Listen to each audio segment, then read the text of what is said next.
Hello again. Well, we're continuing on with this. Oh dear. I'm sorry. Insomnia again. 4:30 this morning. That's what time I went to sleep. And then I've been dozing on and off. And every time I flipping moved in my bed, the cat would attack my foot. And I mean really nastily attack it. And it'd always be the same bloody foot, the leg. My left side, which is the side I've got all my metalwork in. But flipping heck, and it hurts. It hurts. So, well, she was unceremoniously thwacked right off the bed. I don't care. And she was hissing at me and everything else, disturbing her sleep. And I was thinking, this is a small double bed. And there's only me and the bloody cat in it. And the cat was taking up all the freaking room. So, she can go bugger off. It's not as if there aren't any other places that she can sleep. I mean, there's a lovely cardboard box that she likes to go in. There's the, on this chair that I'm sat on here now, she could sit on because it's got a fur sort of, I put a fur bit of fake fur material on it, and she's taken liking to that. So it's not as if there aren't any places for the little wench to go. But so yeah, I think it'd be a while before she flipping comes back into my bedroom again. At least until my wounds heal up. Oh dear. Oh God. Oh dear. And joy of joys, I've got a wisdom tooth being taken out later. No. And then I've got a craft fair on the Sunday. So when I go out to get my wisdom tooth taken out, I've got to go and collect all the diamond paintings that I have at my work, at my office, and bring them home, and anything else that I need for the craft fair, because I'll be coming from home, and I'm just hoping that my wheels will work, because I've noticed at some points that my scooter does that sort of like that pulling but not going. It feels like it wants to go for a little bit faster, but it's holding back, and it does that in fits and bursts. So I don't know what that's about, but well, hey, either way. I was going to look up buses just in case there's a bus there which I can use for some of the journey, maybe, because that'd be helpful, because I can get on the bus with my scooter. I've got a scooter pass. Might be a bit awkward though with all the stuff that I'll have on my scooter, but we'll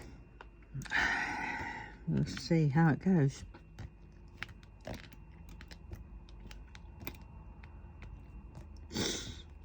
Oh dear. Problem with sleeping as well, my sinuses, because I've been lying flat. I must have been lying a lot flatter. My LPR has been. So I suppose I really do need to take some of that lansoprazole, but it's trying to remember to take it. I mean, as it is, all my tablet taking has all gone out the flipping window because of the lansoprazole. Because I have to take that half an hour to an hour before I can have food. So I take that of a morning, and it's all very well when I remember or when I wake up, because sometimes I wake up around about 11 o'clock, and by that point you know, I'm ready for breakfast, lunch or whatever. And so, you know, that's even late for me taking my other tablets. And so I'd sooner take my other tablets than the lansoprazole and then having to wait.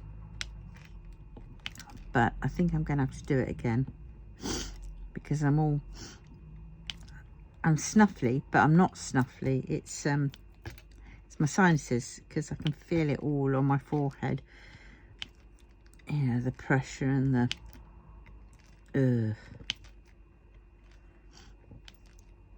so that's that.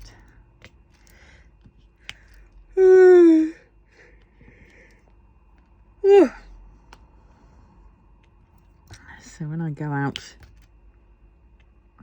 my office is only across the way from the dentist, so that's all right. So what I'll probably do is I'll go up a little bit earlier, go and pack what I need and put it by the door, and then I will, in my office that is, and then I will go across to my appointment and then go back and then just pick up the bags, because I can't see me wanting to do very much after having my wisdom tooth taken out.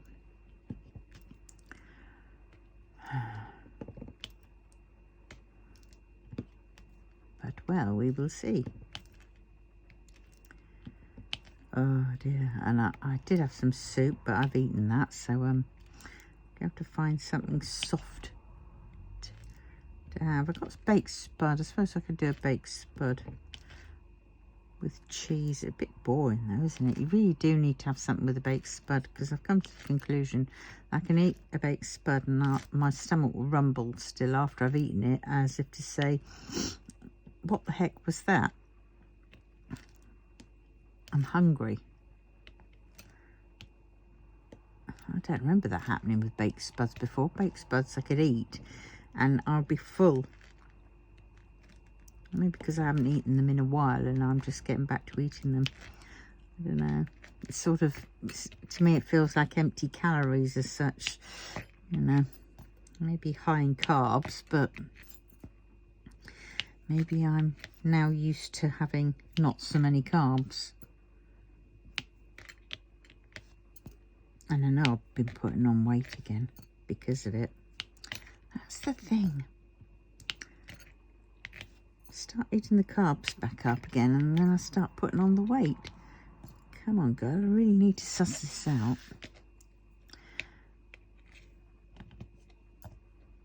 The thing is, though, you go on sort of, it's not a diet. You don't, I cut the carbs out, you know, so I wouldn't have potatoes. I would occasionally have pasta, but very occasionally, and I would have rice occasionally too. But then after a while of sort of having the same sort of foods, oh my God, you just get bored. And then that's when the trouble begins, because that's when you start thinking, oh well, I've got a bag of rice and I'll just make something, you know, with the rice. And then before you know it, it's, oh well, breakfast, I'll have a slice of, you know, I get gluten-free bread, but a slice of gluten-free bread and peanut butter, and that'll do. And then it becomes into basically, I make a sandwich of the peanut butter, and so that's 2 slices of bread and an apple. But you're just sort of thinking, I'm just sort of, you know, working my way in through, and I'm just adding more and more each time. You know, I'd go to the chip shop on a Tuesday and I'd have a small fish and chips, which would be just fine. I mean, yes, granted, some of the time there would be a lot more batter than there was fish. And sometimes the fish would be a bit dried out on the ends because there was, you know, not much fish. And it had been fried quite heavily. And you just sort of think, And so then I would, you know, one time I was so hungry and I thought, right, I'll just have a standard fish and chips. So I'd have that. And then the next week I was having the same. And the week after I was having the same. And then I reined it back in to a small one. And then it was like, not full up enough. So then it'd be a case of like, well, I'm going to the chip shop. I'll call in at Sainsbury's. And then I go into Sainsbury's and I pick up a bag of the cool tortilla chips. And then, of course, because I go down near that section, then there'd be the chocolate section. And it's like ridiculous, absolutely bloody ridiculous. It's the knock-on effects. You know, I will just go to here. No, if I sidetrack, then things are going to go wrong. Sometimes I can rein it in when I'm going down Sainsbury's and say, no, I don't want it. And I will not get it. But then halfway going home, I think, oh, God, I really wished I'd got that. I won't go back, though, and get it. But you just think, oh, my God. And, you know, sad to say, as you get beyond a certain age, everything goes south anyway. And so, you know,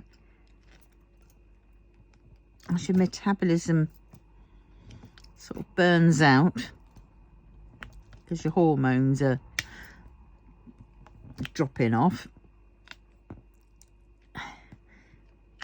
it's sort of no matter what you do.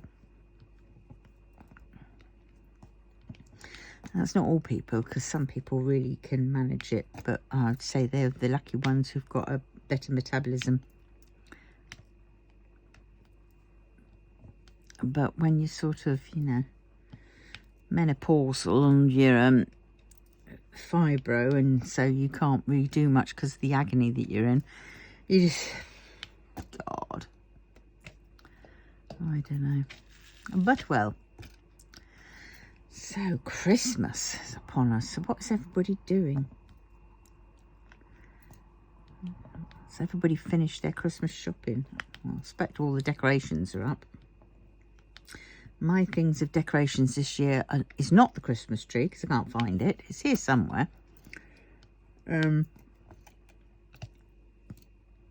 But it's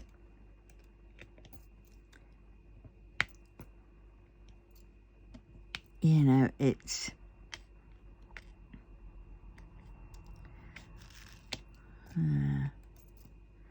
I've got some paper chains made from some sort of wrapping paper. It's not even Christmas wrapping paper.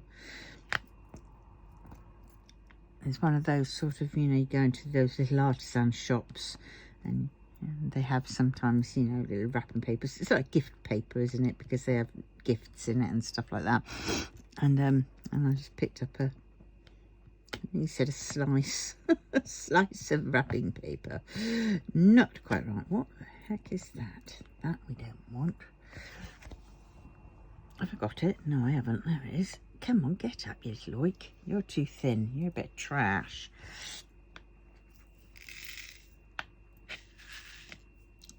Yeah. I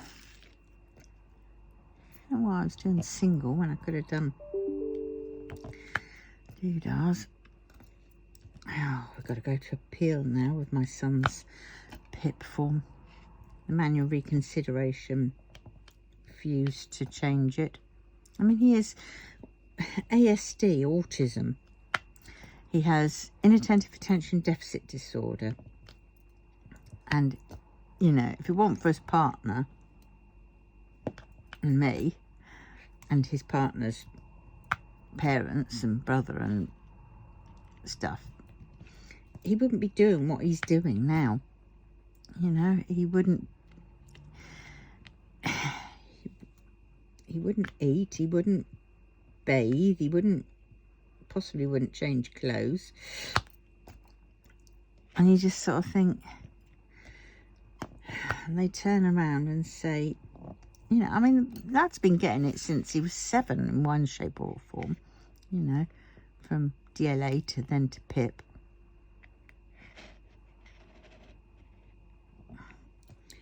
And now all of a sudden, I mean, there's no, for what he has, cams were bloody useless, absolutely useless when he was under them. I kept saying, what help is there available for him? You know, like life skills. Are there any courses on life skills that we can participate? Oh, I don't know. We'll look into that, and I'll send you out a leaflet. I think we've got a leaflet under somewhere. And the leaflet would never come. I'd phone them up. Oh, all right then. I will sort it out. Or the person was off and everything else. And then 6 months later, we'd have our next appointment for CAMS, and it'd be the same thing again. Where's this leaflet? You promised me. You've been promising me now for the past 3 years, and I still haven't got it. And they say, and then they say, right, we'll make another appointment. I said, what's the point of making another appointment? Because, you know, nothing changes. You don't help him out. This appointment is a waste of time. It's just like, you know, you have to be seen to be doing something. And, you know, let's have an appointment. Talk about how he's getting on at school and everything else, which I tell him. But yet, don't do anything to address the issues that I've got about it. And you just sort of think, So then you're left with that thing of, well, there's nothing that can be done, because he's now past that age where, you know, help is beneficial, like i.e. when they're at school, and then it's not beneficial then. And you're just left in a sort of a, you know, at no man's land. And so when it comes to things like this, you know, doing the PIP, they ask for letters. And the only letters I have are when he was at school. I mean, as it was. Bear in mind that my son is now, how old is he? I don't know.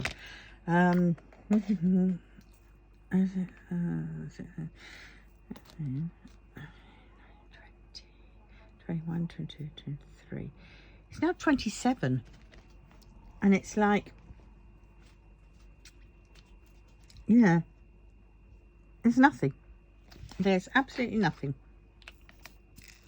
And you just, you know, so all the letters I've got are like from him at school, because that's when they last had any interaction with him of a sort. You know, educational psychologists. And you just, it's so flipping frustrating. It really is. And so you've got that. But I mean, part of his assessment, when he was getting assessed, all they did, bear in mind he's 27, all they did was ask him about his school. You know.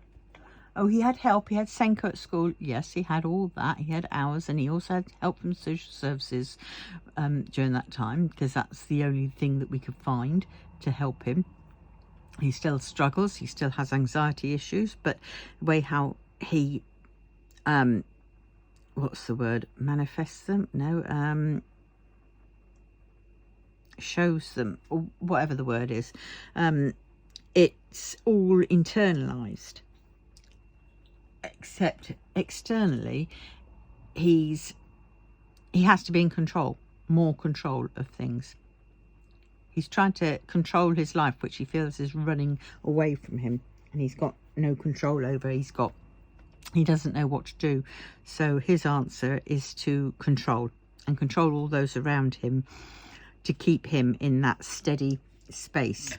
If I can keep my going into a norm, into a thing that's controlled, and I've got control of that, so it means bossing everybody around him, you know, being a bit short and sharp and demanding, which is not, you know, it's not, that is part of his problems.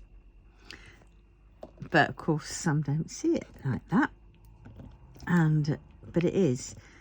And you try and explain this to them and say, oh yes, right, yeah, but they don't understand it. And that's why when I did the manual reconsideration, I said about his I mentioned all about the internal workings of how he deals with things, as opposed to, you know, I did go into the external things like making things, because I'd already told her that, and the blimmin' assessment. But then this letter that came back from them saying that he'd failed his mandatory reconsideration, and things that they would find helpful would be if we'd said about, or something like that, I can't remember, no, because we did say about it, was how it's sort of, you know, what's classed as an aid, basically. An aid is someone prompting him. And we said, yeah, we told you that. That's all in our form. That's all in the paperwork, and in all the letters that we supplied, that we put in with the paperwork as, you know, evidence and stuff like that.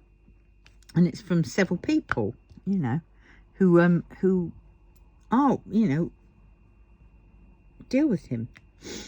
And they basically, so they were telling us to do what we'd already done, but they were ignoring the fact that we'd. And so, well, ever since, it's already been late because of the COVID and all their backlog, because nobody wants to work for the DWP anymore. And because of all that, you know, the delays have been absolutely ridiculous. And then they just turn around and say no. And, you know, for people who get anxiety, like my son does, but because he doesn't like taking meds or anything like that, because he's rubbish at taking meds, because how he works is, this is another thing they don't understand, and they should take into consideration, is everybody is different. You know, they're trying to do everybody as a whole, so, you know, and you can't do that. And he is how he is in that moment.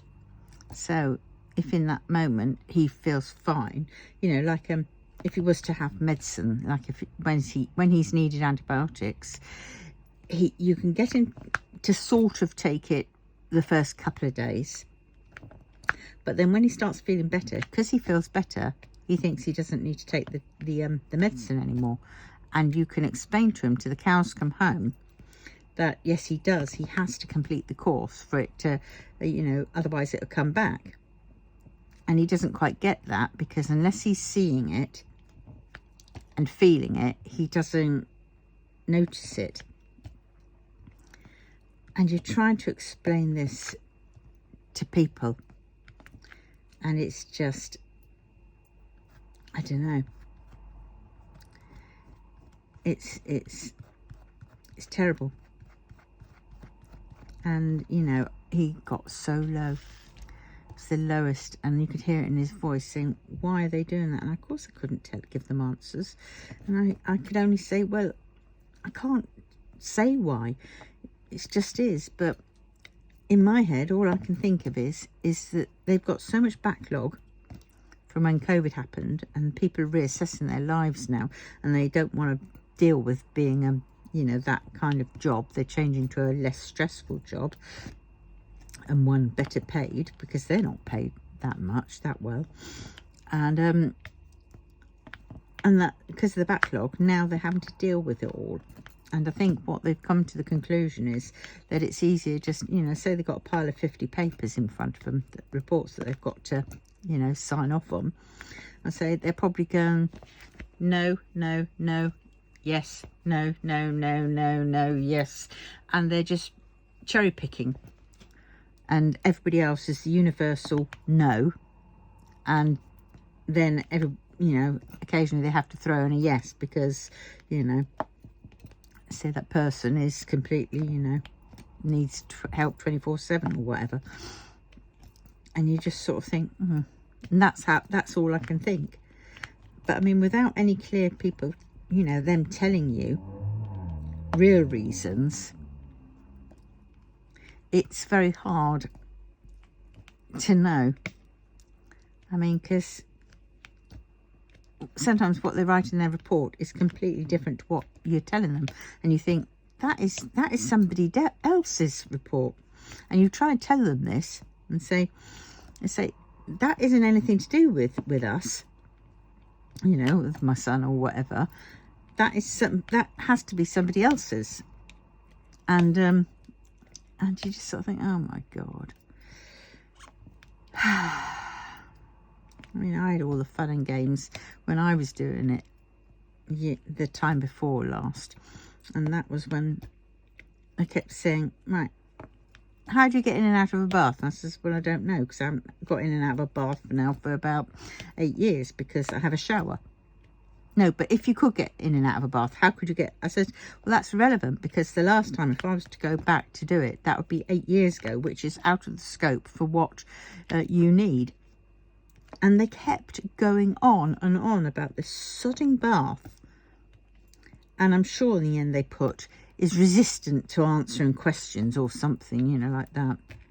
And, you know, did me, because that was the time when I had to then go through a mandatory reconsideration.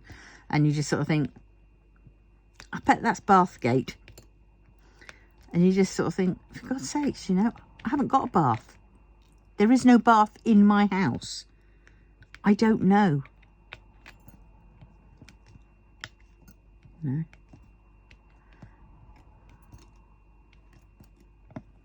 You just sort of think, oh, for God's sakes. You know, I did explain to her at some point even, you know, what it was like when I did have a bath and the pain, and that's why now I have just a shower.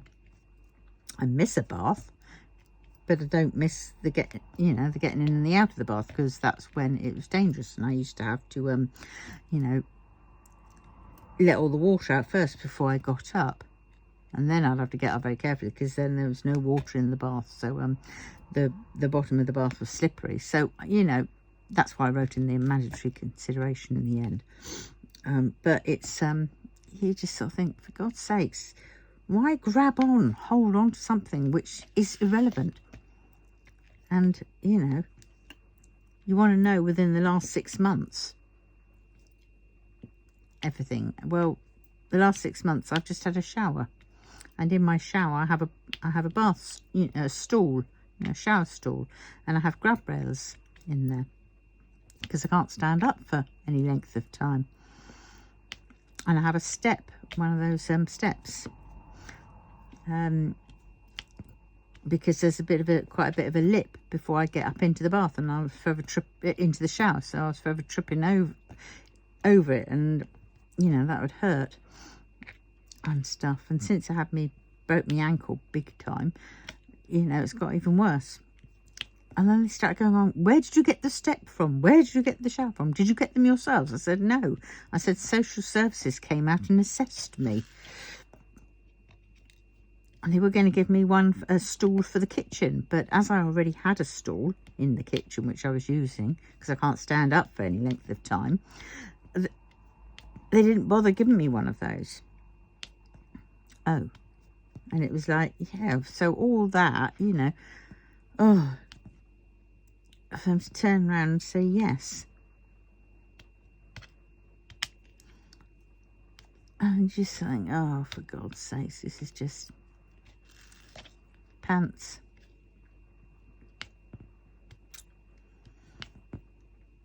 But yeah, so my son is absolutely devastated. I'm sure his girlfriend's going to feel stressed, because everything then is a knock-on effect, because then they're down the PIP money. I mean, he'd have enhanced care. He didn't get anything for mobility, but enhanced care is what he had. And then, of course, his partner would claim carer's allowance for him, because she was doing the majority of the caring. And then, of course, when the PIP goes, so does the carers go. So they're then down like 100+ quid a week. And it's just before Christmas. He has problems, and Christmas is the worst time for people, you know, doing away with themselves, because it's not a good time for a lot of people. And his voice was just so despondent, and he then turned around and says, I know why people, you know, go and do something, you know. And then, of course, I started tearing up at that point and saying, don't don't ever say that. Please don't ever say that, darling. Talk to people. And so I encouraged him to make an appointment with the doctors. So I'm hoping he'll make an appointment with the doctors. And I said, look, I'll come with you. Because then I can say exactly what we need. And, what, you know, to help him. And stuff. And voice my concerns. And I just don't know. There's no bloody help for him. And he's had no help for so blooming long. He started trying to find coping skills of his own. And of course, these coping skills, be they right or be they wrong, they're not. They're his own ones, which he's had to learn by trial and error. And you know, there's no sort of proper thing behind them. So, you know, they could be doing damage in other ways. You know, there's just nothing. You know, you can say to him, make a sandwich, and he would go, okay. And then he would go in the kitchen and he would stop and he would be stood there thinking and thinking. And because you've just said, go make a sandwich. This is exactly like what it'd be like with the, you know, pit people when they ask you questions, make a sandwich. Well, he's not thinking of making a sandwich. He's thinking, what sandwich? They haven't told me what sandwich I should be making. And then it's, well, if I don't know what sandwich I'm making, what do I know that I need?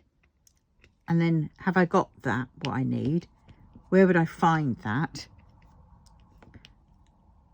And they want me to make a sandwich, and I'm not sure. And so it's a case of, you know, all those things. And they don't bloody, you know, ask those sort of questions or take those questions into account.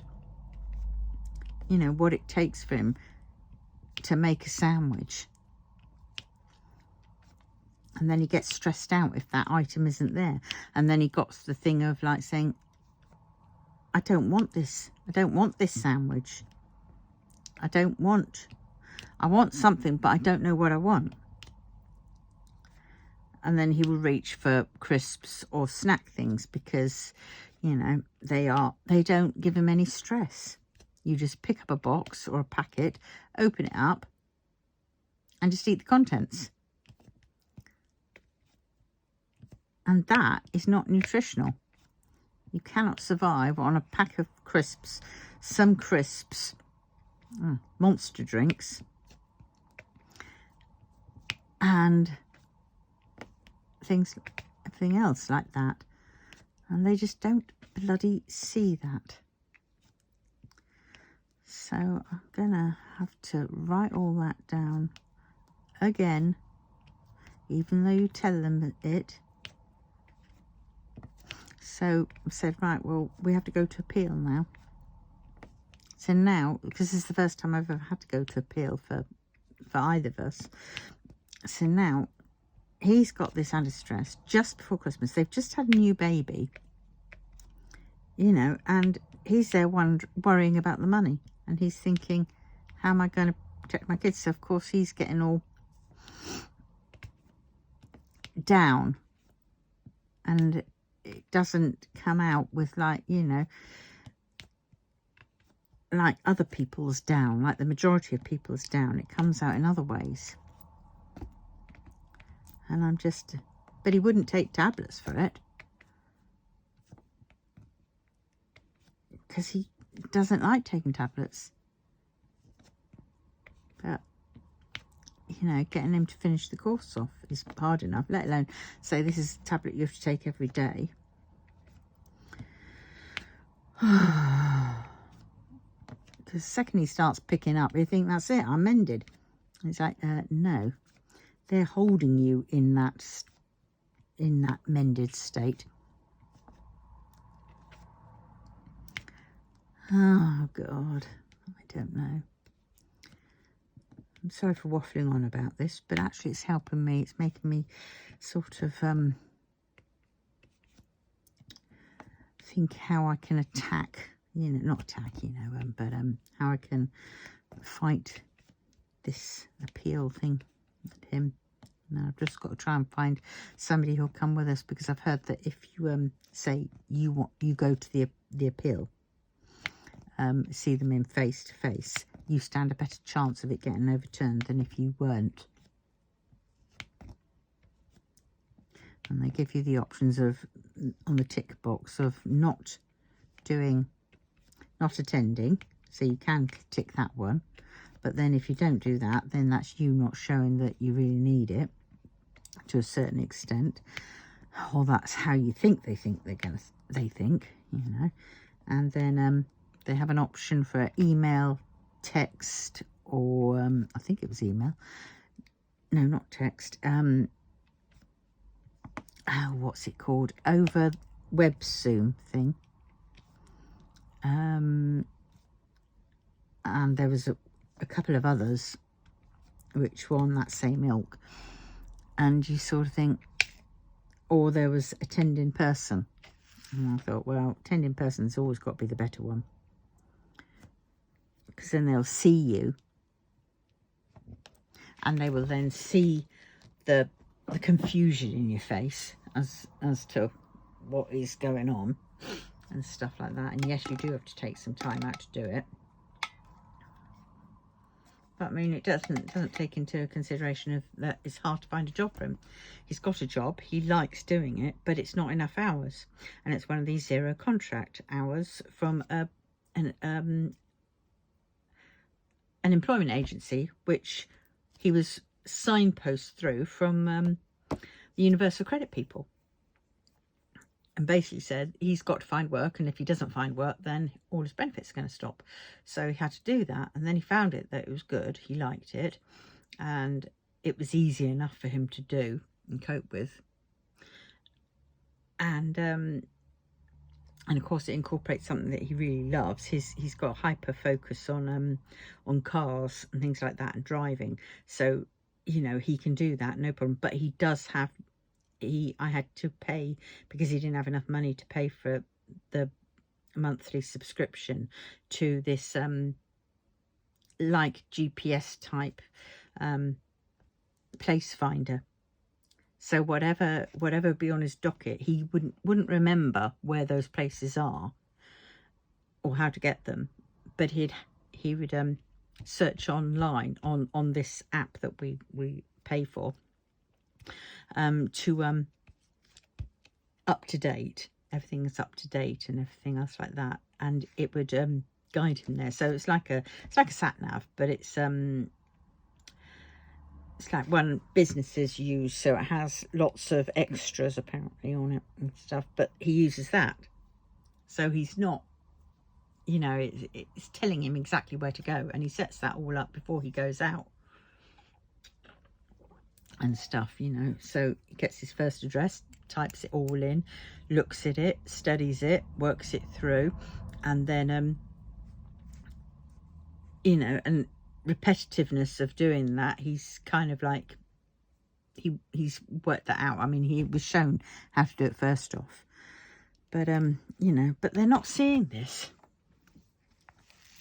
and all they gave him was 2 points for communicating with others. And you just sort of think, oh dear, if you can understand that communicating with others is hard for him, why the hell can't you see that doing all the rest is hard for him? Because he needs help in communicating with others, because that's what you've given him the points with. So if he needs help, if he can't communicate with others, how's he going to get the help? Oh, I'm exhausted from it. Of course, I get the brunt of it. So this time I am absolutely shattered. I really am. It's no wonder I keep getting flare-ups and all kinds of things. I love my boy. I want to help him. And it's very hard to help him when he's sort of taking it all out on you. But then you understand why he is, because you know he's just trying to keep some control in his life, because when that goes, he probably believes that there's nothing else, nothing left. He won't know how to act, and so he might then act on doing something like everybody else does, you know, under the same circumstances of too much stress. And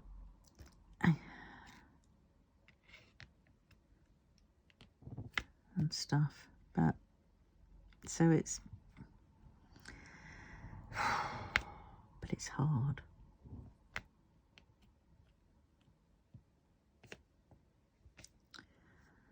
Hey, bye. Anyway, enough of that. It'll work out somehow.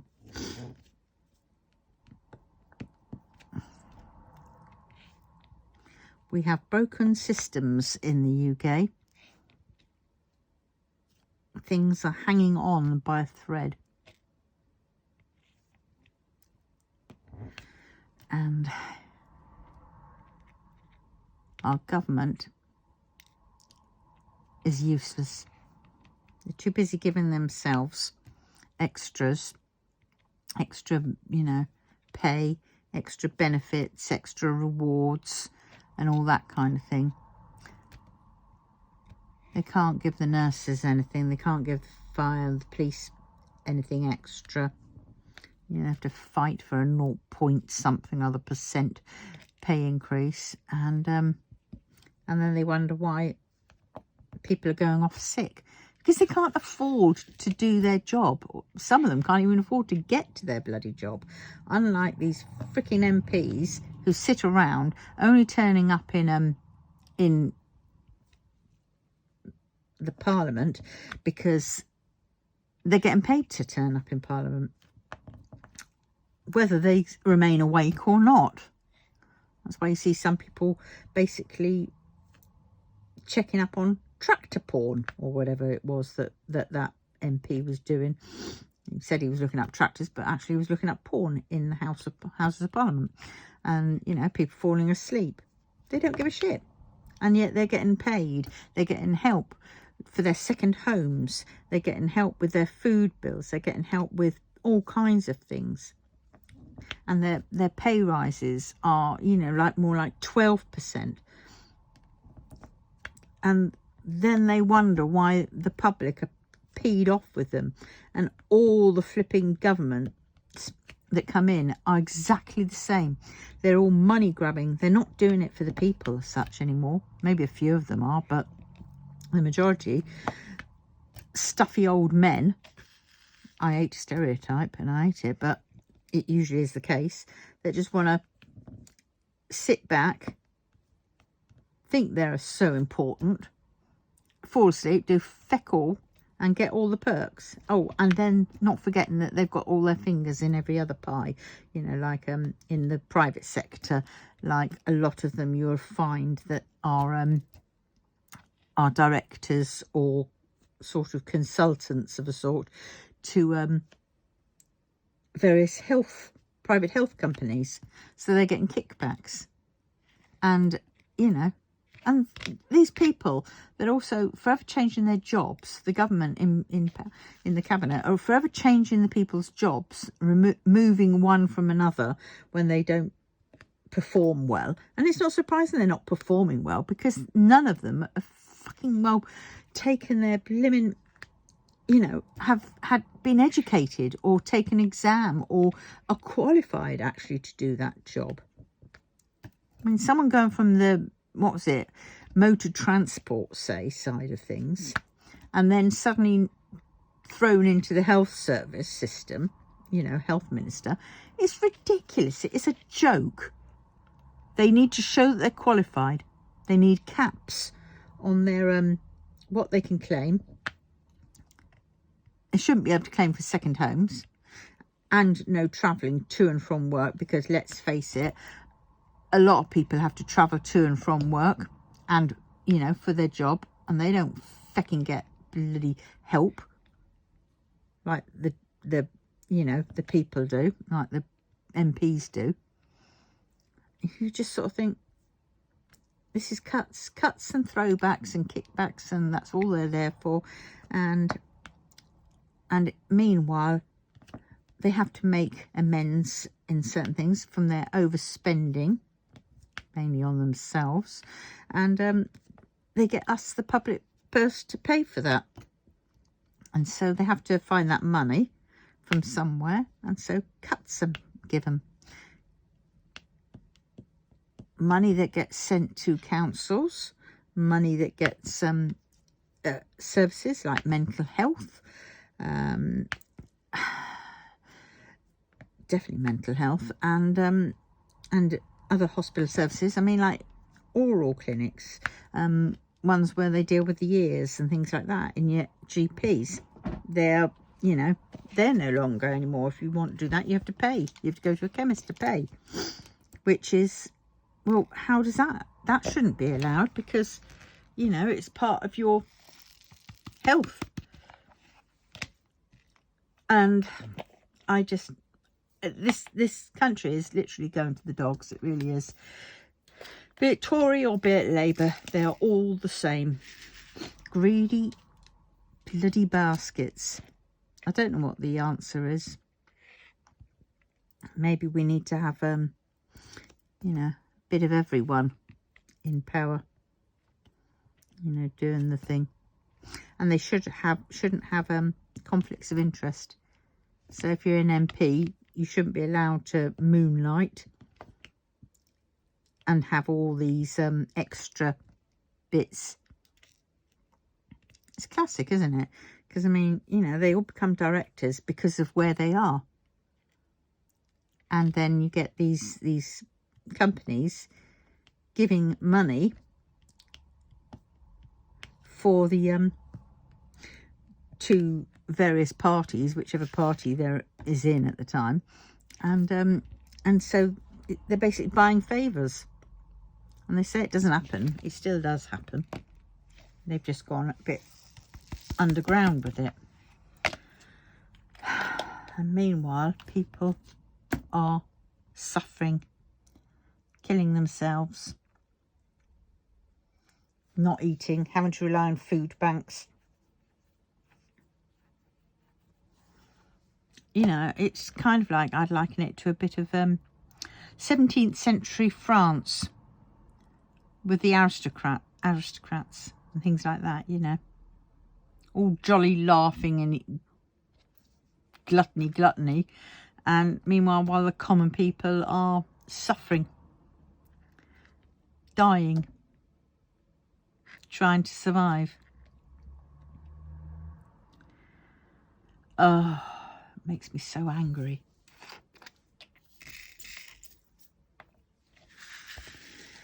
Meanwhile, I diamond paint. I really should stop this now. What are we on? Oh, we're only on 50 minutes nearly. So I can go on a little bit longer. Maybe I'll have time to finish this off if I stop yabbering.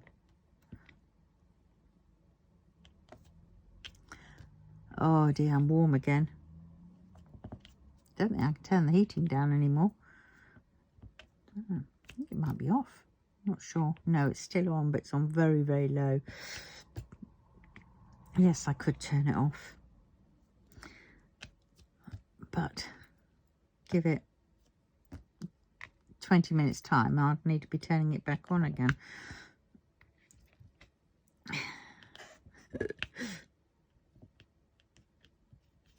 Well, I was a bit frustrated last night. I started watching a Japanese BL story it was. And, well, and the only reason why I caught that was because on YouTube, there was a clip of it. And it got me hooked, interested, I have to say. And so I thought, right, okay, I will try and... am I doing the right one? Oh, shoot. Done the wrong one. Need that one. And, yeah, that's right. Yep. And, oh, that was close. Yes, so I saw this clip and I thought, oh, I'm going to try and find that on YouTube. It wasn't bloody on YouTube, was it? I had to go to Gaga Ooh La La. www.waffle.com to watch it. And for those in the know that know, for those that don't. But anyway, and I found it there, so I went, right, okay. And my subscription to that bloody because it has some dramas, K-dramas, Asian dramas as well. It's not just one or the other. But so I was I can't remember what I was doing. So I had to flipping well resubscribe, whatever it is. And so I did that, and then really got on my nerves, because then it was then I started watching it, and I was waiting for that scene that I'd seen on the other bit, and they didn't show it. And I'm there going, what? This is supposed to be the full version, the uncut version, because you're bloody paying for it as well, as subscriptions, you know, type of things. So it's supposed to have everything, you know. And there were several bits which were really lovely and touching parts as well, you know, really nice tender moment parts, and sort of think, oh, that is lovely, oh good, you know, whatever. And they were missing. And in the end, one of them lads die, and that was that. And it was like, by the time I was depressed, because there was none of the bits that I was expecting in it were shown, and I was crying my eyes out. Yes, 4 o'clock in the morning. Yes, don't watch YouTube at night time before you go to bed. I can't seem to help it though. Oh dear, I don't know. So anyway, so it's disappointments all round on everything scale. Disappointments for flipping Pip. Oh God. Disappointments for that, but that's minor. So I diamond paint. I do like these fairy dust colours. They are so nice. I wish they were all like this. I wish they were all fairy dust. You know, and then yes, we could still have the ABs. But God, wouldn't it be nice if all of these were fairy dust? Imagine what that'd be like. Ooh.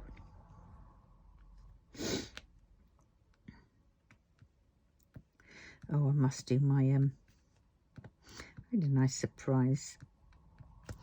My website, where I've got still some of my fabric uploaded on there.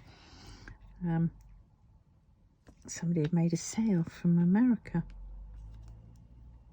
which was nice. So I've got to go to the unit today, get some of that, and I think I'm going to have to take this cutting mat that I've got on under this light pad there, so I can, and the ruler and the other ruler, so I can cut the fabric. It's only a metre. I think it's only a metre. Better just double check. I don't think I've got, I think I've probably got about 2 or 3 metres on the bolt left, I think.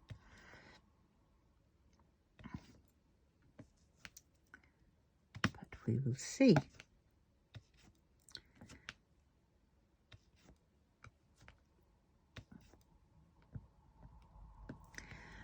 Whew.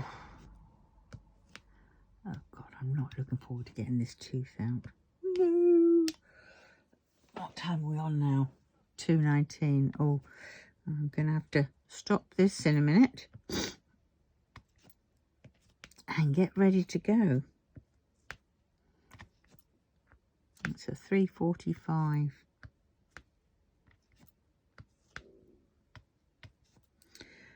Oh dear.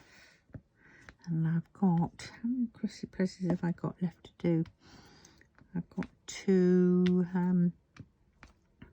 I have, what have I got? I have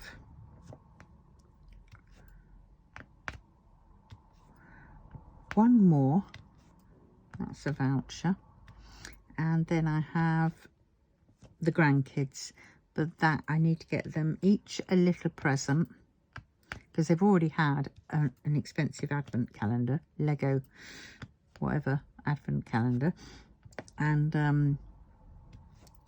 so I want to get them another little present, and then I've got to put some money in their accounts for them. But the money into their accounts will probably be done in January now, because I haven't got enough money.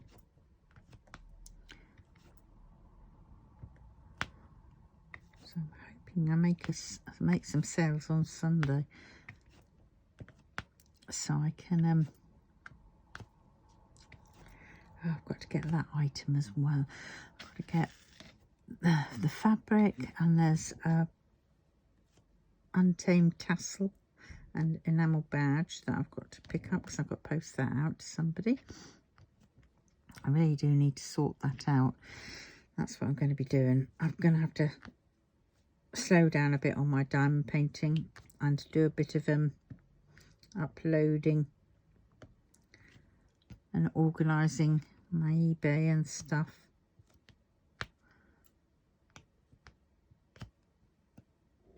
And yes, and then I can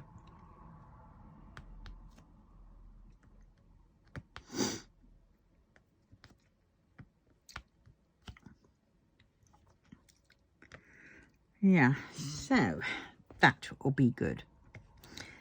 I'll do that, and I've got to do my accounts for January. Oh God, I have started doing them in April, when they need to be done, sort of, you know, when that was the end of the tax year or whatever. And yeah, then of course I realised that they changed that system around, whereas before you just wrote in a lump sum of everything, which was great, but now they want you to break it down like they do for like the universal credit. You have to break down, you know, what you do in stationery, what you do online, what you do in rent, what you do in supplies, stock, and all this kind of stuff. So that's all very well, because they changed that system around at the same time on whatnot. But thing is though, for 3 months it was the old system, so I haven't got it all broken down for those 3 months. So now those 3 months I've got to find all the paperwork. Well, I don't have paperwork as such because it's all online, so I have to go back into old you know, like me Amazon, me AliExpress, my various other ones where I get all my stock from and stuff, and find all my receipts out and work out, you know, my online subscriptions, which is mainly it all because I deal with online now. So that I've got to sort out. Yeah, and I'm going and that's the only thing that put me off, is those 3 months of working out. I can do everything else, no problem. As per normal, I've left everything to the last minute. Right, I will love you and leave you there, my dears. It is 58 minutes 54 seconds. I think that's probably quite good. Right, I will finish off that little bit, and then I will get ready and go out. So I will love you and leave you. Please, if you wouldn't mind, like, commenting, subscribing and sharing. And I'm sending you all big hugs and hope that everything's okay with you all. And your Christmas planning or anything else that you've got to do is going ahead nicely, smoothly, as I say. Right. So on that note, see you in the next one. Bye.